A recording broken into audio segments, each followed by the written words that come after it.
agak lama ya.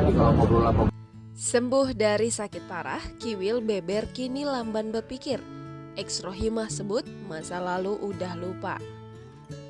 Kiwil beber perubahan setelah sembuh dari sakit parah.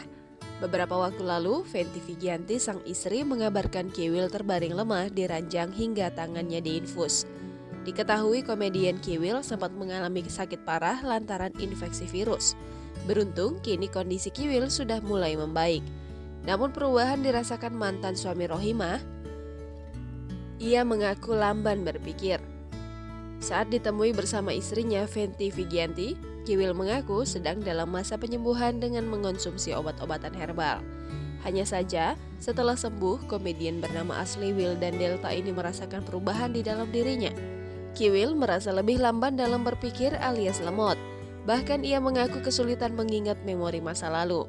Fenty Vigianti yang berada di samping Kiwil pun membenarkan hal tersebut. Jangan lupa subscribe, share, komen, dan like ya.